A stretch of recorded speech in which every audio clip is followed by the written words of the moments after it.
Maman, je t'ai toujours dit que je reviendrai. Tu viens? Entre. Ça te plairait de pousser pour moi? Oui. On ne touche pas à ça. C'est précieux. Tu dis rien à mamie, hein? Tu me promets, hein? Je connais Bertrand depuis plusieurs années. Je voulais déjà travailler avec Bertrand lors de mon moyen métrage. J'avais fait il y a 3-4 ans. Bertrand ne pouvait pas et voilà, donc l'idée, j'ai maintenu mon envie de travailler avec Bertrand et ça s'est fait pour le premier long métrage. Il est intervenu à partir du moment où on a commencé à tourner. D'accord. En préparation. Dès la préparation, Bertrand est venu vers moi en me disant voilà, ça m'inspire telle et telle chose. Alors on avait comme ça émis la possibilité de plusieurs thèmes. Alors il y avait effectivement le thème de l'enfance, il y avait le thème de la Roumanie, il y avait le thème du fantastique.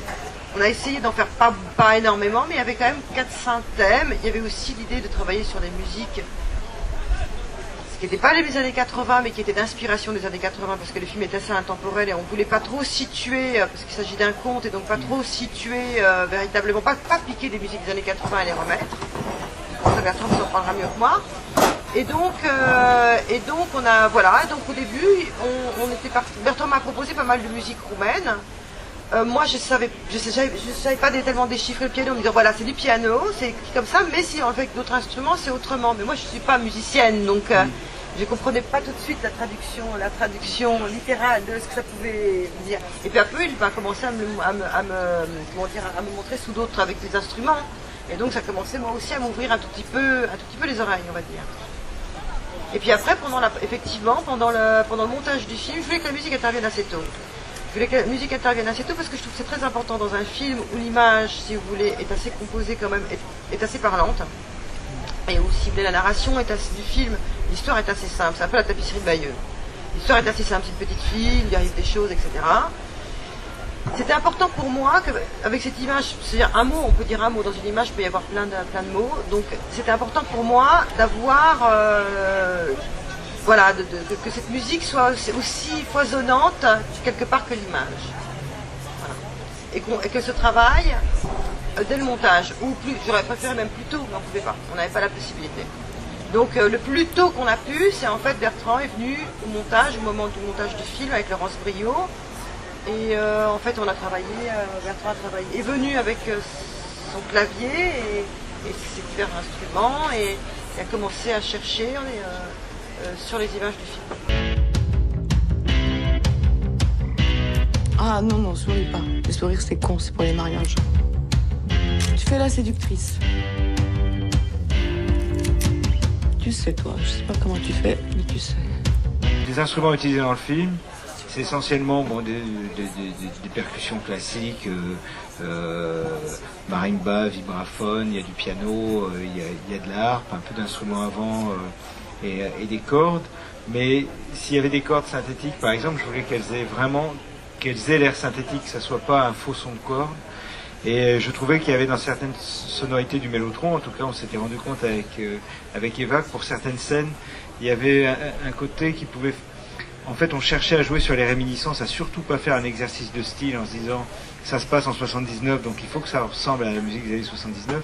Le souvenir que j'avais de cette époque, à laquelle j'avais 16 ans à l'époque, je me souvenais que dans les années 70, il y avait une espèce de, et en particulier dans l'univers du film d'ailleurs, d'intérêt pour les années 20 à revisiter d'une certaine façon. Donc c'est une espèce de réminiscence des années 20, des années 70, avec ce son synthétique un peu nostalgique. Et c'est une des couleurs du film, parce que c'est vrai qu'Eva m'a beaucoup poussé. Ce qui est toujours tentant, c'est il y a plein de tentations, dont celle d'avoir un thème et de le décliner. Et finalement, Eva m'a poussé à ce qu'il y ait énormément de musiques différentes dans le film. Et il y a une espèce de thème qui arrive au début, de mélodie, qui revient qu'une seule fois avant la fin. Et après, il y a un sous-thème pour le sanctuaire, qui est l'atelier de la mer. Il y a plein de choses très très différentes. Et ce qui est assez compliqué parce que il faut arriver à donner une unité à tout ça. Mais j'étais ravi qu'elle ose ça. Chaque fois que la musique intervient à un endroit, c'est parce qu'Eva disait je veux de la musique à cet endroit-là. Et Et donc c'était très pratique, quoi. J'avais pas à me poser ces questions-là parce que je savais que c'était vraiment dans son esprit. La musique n'est pas plaquée sur le film, il ne s'agit pas d'illustrer, etc. Il s'agit véritablement de créer des espaces et des chants. Comme la musique est parfois même mélodramatique, au début et à la fin, ce sont des ouvertures mélodramatiques. C'est assez fin par rapport à ce qu'on voit visuel, enfin à ce qui se passe au langage visuel, à la grammaire visuelle, on va dire. Tu voulais que ça commence un peu comme un conte de fées, et un conte de fées qui se transforme en film d'horreur.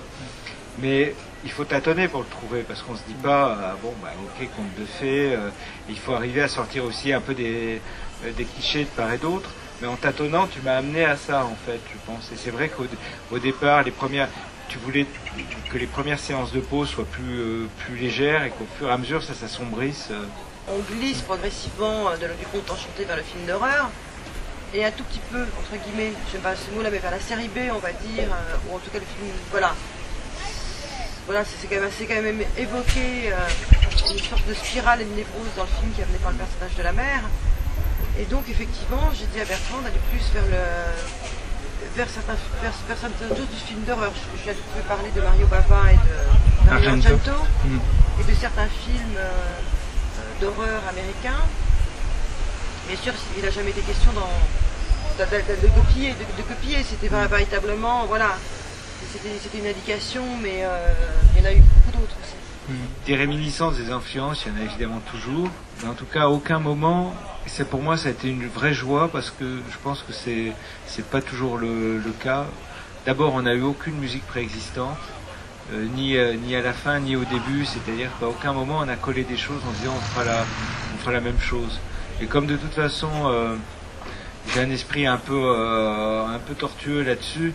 Moi, si on me disait il faut faire une salsa, inconsciemment, je crois que je ferais une valse ou un truc parce que j'arrive pas à me mettre pile sur ce truc-là. Et c'est vrai que si on me donne des références trop précises, y compris des références que j'aime beaucoup, au bout d'un moment, moi, ça me rétrécit le truc. Donc, par exemple, si on me dit quand on me dit film d'horreur giallo italien, qui sont des genres, j'adore les films de Bava ou les films de Dario Argento, mais immédiatement je vais pas me dire j'ai jamais analysé la musique de ces trucs-là assez précisément pour me dire oui, il faut que je fasse un truc comme ci, comme ça. Donc je vais arriver à quelque chose qui est très différent. En revanche, il y a des morceaux dont je suis plus content dans le film, qui est dans une des séances de pause et dans mon esprit, mais c'est toujours j'essaie d'aller plus près de Messiaen que de la musique dans la mesure de mes moyens.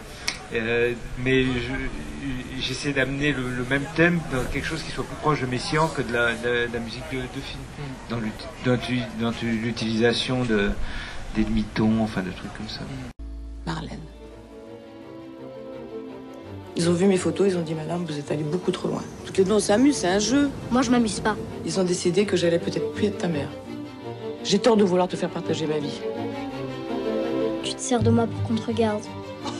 Ils sont tous à mes pieds. Donc j'ai des images en tête souvent quand je fais des morceaux, mais ces images-là, elles correspondent très rarement à celles que un autre auditeur peut avoir, et c'est ça qui est intéressant aussi. Parfois j'ai les choses qui ont l'air les plus gaies dans ce que je fais, les plus solaires, plus elles sont solaires en général, plus elles sont mélancoliques et tristes chez moi. Et quelqu'un qui aurait une écoute un peu hâtive dirait c'est sympa, c'est un peu léger comme musique. Mais il y a un truc qui trompe pas, c'est qu'en général, justement, quand les gens essaient de synchroniser ces musiques-là, par exemple pour une pub, ça marche beaucoup moins bien, c'est beaucoup plus triste et beaucoup moins commercial que certains morceaux qui ont l'air plus tristes et qui finalement ne le sont pas tant que ça. Donc c'est pas les musiques pour les pubs Air France et tout ça, c'est souvent des trucs bizarrement assez tristes, trip-hop, Chemical Brothers et tout ça, et c'est plus commercial, plus vendeur, plus que des choses qui apparemment ont l'air assez gaies, peut-être sont un peu moins gaies qu'elles en ont l'air. On a vraiment adapté la musique au montage, vraiment. Et c'était marrant à faire parce que il y a des moments où je suis très très admiratif je trouve que la musique de film, il y a aussi un aspect technique, moi qui me fascine et que je possède pas quand je pense aux grands compositeurs d'Hollywood qui arrivaient à faire ça en temps réel avec l'image, à anticiper sur les.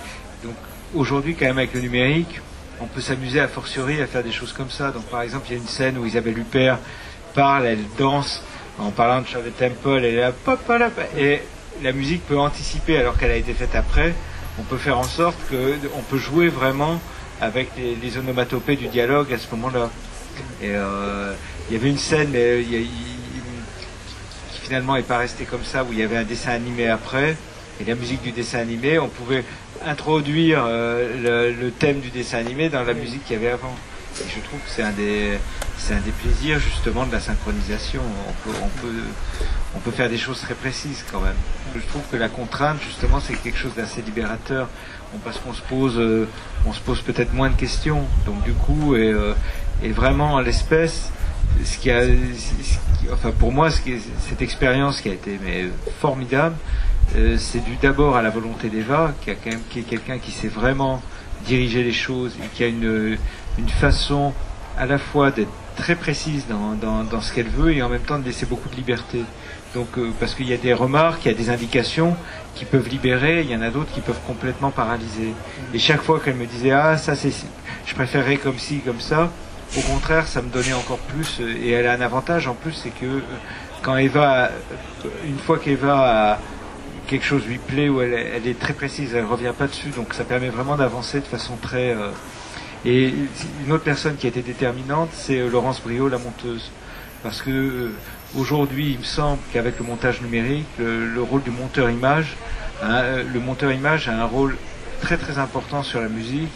Et il peut avoir un rôle bénéfique, il peut avoir un rôle il peut énormément compliquer les choses pour le compositeur. Parce que certains monteurs images amènent leur CD préféré, les mettent pour rythmer la musique, et ils sabotent complètement tout travail ultérieur. C'est comme si on faisait la même chose pour l'image, les réalisateurs deviendraient fous. Parce qu'on pourrait dire, avant de faire un film, on pourrait dire, mais pourquoi on va pas s'embêter à filmer l'ascenseur qui descend là. Combien de fois on a filmé un ascenseur qui descend depuis le début du cinéma? Peut-être 800 000, 1 million de fois. Quand on pense au gaspillage d'argent que ça représente, il pourrait prendre toujours la même scène. Donc, comme on le fait pour la musique. Et des gens qui s'embrassent au cinéma, il y a dû y avoir à peu près, pareil, 30 millions de scènes comme ça tournées, avec à chaque fois 3 heures pour préparer le truc, le maquillage. Donc, si on appliquait aujourd'hui à l'image certains des tics que le montage utilise pour la musique, il y aurait plus d'images, on réaliserait plus de films non plus. J'ai de la chance parce que j'ai eu une période vraiment de très mauvais sort où plusieurs fois je devais faire la musique d'un film et le réalisateur me demandait de faire une apparition comme ça, de dire 2 mots, et il suffisait que j'apparaisse au tournage pour qu'après la musique ne se fasse pas. Donc, les frères Larieux peut-être non, parce qu'on a joué dans le film des frères Larieux. Oui. Ah oui, il y a eu la musique sur la scène. Oui. Non. Mais non, j'avais eu une expérience comme ça avec Philippe Arel, qui finalement avait pris Alexandre Desplat, mais il restait ma scène où j'avais et j'en avais une autre comme ça avec Jean-Paul Rouff. Et donc j'étais très réticent en plus à l'idée de dire cette phrase, parce que je me disais la malédiction va se poursuivre. Et finalement, Eva va prendre Alexandre Desplat et c'est bon, comme d'habitude. Et donc voilà, en plus ça a permis de conjurer le mauvais sort. C'est assez motivant de se rendre compte qu'on peut faire une musique sur un film où il n'y a quasiment pas de budget pour la musique et que ça se passe très bien.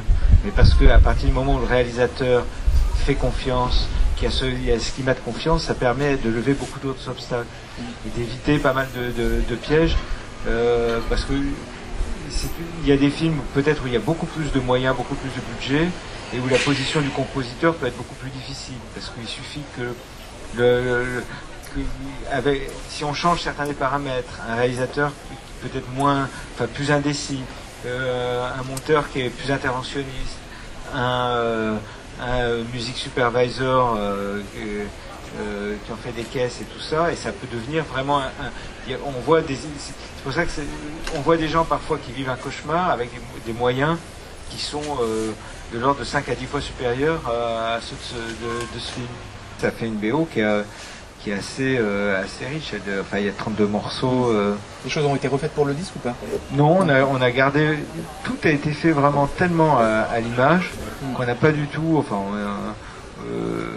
on a gardé vraiment les seules choses qui durent un peu plus longtemps sur le disque, c'est des scènes de musique, disons d'ambiance, c'est-à-dire des scènes dans les soirées et tout ça, où justement on voulait éviter un peu, il y aurait eu une facilité qui aurait été comme ça se passe vers 79-80, de prendre des tubes de l'époque, ou même des choses plus inconnues. Et on est allé jusqu'au bout de cette démarche qui consistait vraiment à tout faire de façon autarcique. Et donc même les musiques de soirée, il y a des choses qui sont des vieilles maquettes que j'avais fait. Il y a un ou deux pastiches comme ça, un truc un peu maraudeur. Je me disais aussi que, un peu comme quand on voit des films dans les années, qui sont des reconstitutions des années 70 par exemple, on voit toujours des gens avec des costumes, pattes d'éléphant, plein la tarte, et on oublie qu'il y a toujours eu un décalage, que la plupart des gens dans les années 70 s'habillent encore comme dans les années 60. Et c'est un peu pareil pour la musique. Donc je voulais pas que ça soit pile la bande son de 79, et donc je me souvenais quand même quand on écoutait qu'il y avait des trucs comme Moroder, donc il y a un ou deux pastiches, il y a un pastiche un peu Moroder, un truc un peu plus, je pensais à un groupe comme Suicide Roméo, un peu pop guitare comme ça se faisait à l'époque, mais qui ont été faits spécialement. Et je pensais même à, j'avais des amis qui avaient fait un morceau que je trouvais génial, qui était une maquette qu'ils avaient fait vers 84. Et ils ont retrouvé la bande et on l'a mise. Il y a une scène dans une fête foraine et on l'entend de très loin comme un tube de l'époque, et ça me fait plaisir parce qu'à l'époque je leur disais votre truc c'est un tube, et donc on l'entend là comme un tube et on l'a mis là dans sa version intégrale sur le disque.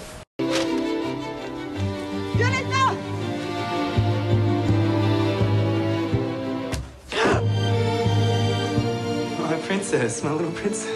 Il y a peu de mamans sur la terre qui aiment leur fille comme je t'aime.